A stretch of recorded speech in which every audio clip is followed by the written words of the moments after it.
সবাই জানেন আজকে অনেক সকালবেলা থেকে ব্লগটাকে স্টার্ট করছি। বাবির পরীক্ষা চলছে আর এখন বাজে প্রায় 7:40। বাবিকে স্কুলে ঢুকিয়ে তারপরে আমরা যাচ্ছি বাড়িতে। তো এখন থেকেই ব্লগটাকে স্টার্ট করছি। আর বাবির পরীক্ষাটা পড়েছে সকালে, ওর এখন বেলায় স্কুল, কিন্তু পরীক্ষা দিয়েছে 7:30 থেকে। তো সেই জন্যই সকাল সকাল একদম বাবিকে স্কুলে দিয়ে স্টার্ট করলাম। তো আমরা খেতে এসেছিলাম এখন। তো চলো বাড়ি যাই, আর বাড়িতে গিয়ে তারপর বাকি কথা বলবো। আর এই যে বাড়িতে চলে এসেছি, আর আমাদের জন্য চা, আর তার সাথে নিয়েছি আজকে মুড়ি আর চানাচুর। কারণ মানে সকালবেলার দিকটা হালকা ফুলকা কিছু আমরা খাই, তো মুড়ি চানাচুরটা চায়ের সাথে টা হিসাবে কিন্তু ভালোই লাগে। তো তোমাদের কার কার ভালো লাগে? তো মাঝে মাঝে আমরা এরকম মুড়ি চানাচুর আর চা সকালবেলার ব্রেকফাস্টে আমরা করে থাকি।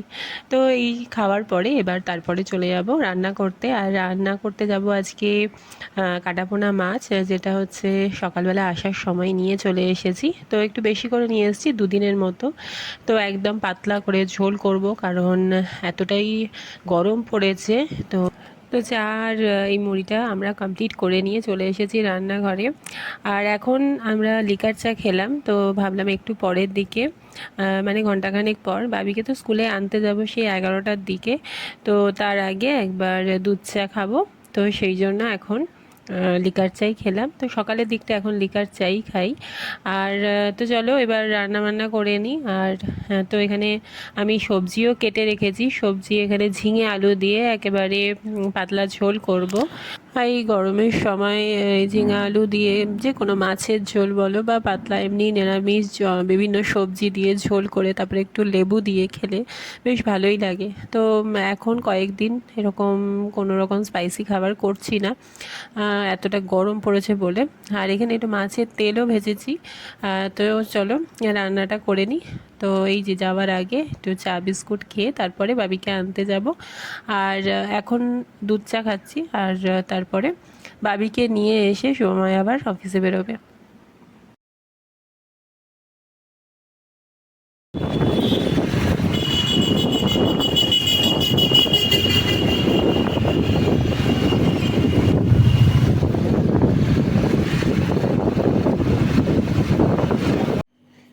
আগের দিন সময় আম নিয়ে এসেছিল, তো বাবি স্কুল থেকে চলে এসেছে, এই নিয়ে এলাম আমরা।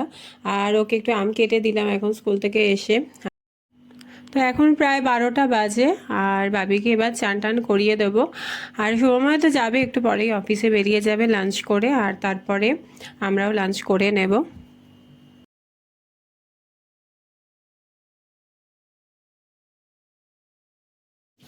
তো লাঞ্চ আমাদের হয়ে গেছে। আর সময় এখন অফিস চলে যাবে। আর ওই জন্য তিনজনের জন্যই লাস্সি করছিলাম। তো এই টক দই দিয়ে যে কোনো, মানে যে কোনো রায়তা করা হোক বা লাস্সি করা হোক, যে কোনো কিছুই এই গরমের সময় টক দই দিয়ে করে খাওয়াটা খুবই জরুরি। আর তো সেই জন্যই প্রায় দিনই গরমকালে, তোমরা আগের ব্লগেও দেখেছো যে প্রায় দিনই আমরা লাস্সিটা করি, তবে চিনিটা অল্প দেওয়া উচিত। তো আমি আজকে তোমাদের সাথে শেয়ার করছি বলে একটু চিনিটা বেশি করেই দিই, কারণ যখন আমি মানে লাস্সি করি তখন আমরা একটু চিনি কমই খাই, একটু বেশি দিলেই ভালো হয়। তো কারণ টক দইটাই মেনলি গরমকালে খাওয়াটা ভালো। আর যদি চিনি একেবারেই না ইউজ করা হয় তাহলে তো খুবই ভালো। তো রায়তায় যেমন 1 চিমটে চিনি দিই। আর তো এমনিতে ঘোল করলেও তখনও চিনি খুবই কম দেওয়া হয়। তো আজকে আমি লাস্সি করছি তোমাদের সাথে শেয়ার করছি বলে চিনিটা একটু বেশি করে দিলাম। তো এবার আমি লাস্সিটা তো তোমাদের সাথে অনেকবারই শেয়ার করেছি। আর তো এবার ফেটিয়ে নিয়ে, আর আমি মিক্সিতে করি না লাস্সি কোনো সময়, তো আমি বাড়িতেই এরকম হাত দিয়ে ফেটিয়ে নিয়ে তারপরে দুটো গ্লাসের মধ্যে ঢালাগালা করে সেটা মানে বেশ ভালো মতো একটুখানি ফেনাও হবে। আর বেশিরভাগ টাইমেই হচ্ছে বরফই ইউজ করা হয়, তবে বাবির সামান্য একটু ঠান্ডা লেগেছে বলে আমি আজকে একটু ঠান্ডা জলই ইউজ করছি। তো যে কোনো কিছুই ইউজ করা যেতে পারে, বরফটা হলেই বেশি ভালো হয়। তো ব্যাস চলো এবার রেডি করে নিই, সময়কে দিয়ে দেবো, ও অফিস বেরিয়ে যাবে। আর আমাদের লাঞ্চ সবারই হয়ে গেছে। আর আর আমরাও খেয়ে নেবো।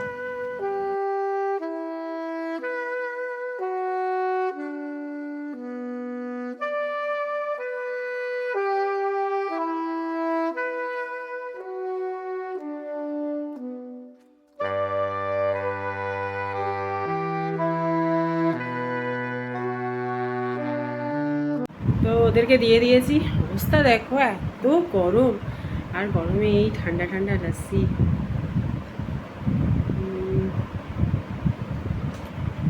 যতটা এই টক দই খাওয়া যায় ততই ভালো, তবে চিনিটা অনেক অল্প করে দিলেই ভালো, কিন্তু চিনি ছাড়া লাস্সি খুব একটা ভালো লাগে না, একটু ঘোল ঘোল মতো হয়ে যায়, তো চিনিটা দিয়েছি বেশি করে। তবে মানে যদি টক দই বিভিন্ন প্রসেসেই খাওয়া হয় এই গরমকালে, তো সেটা সমস্তটাই মানে শরীরের জন্য খুবই উপকার।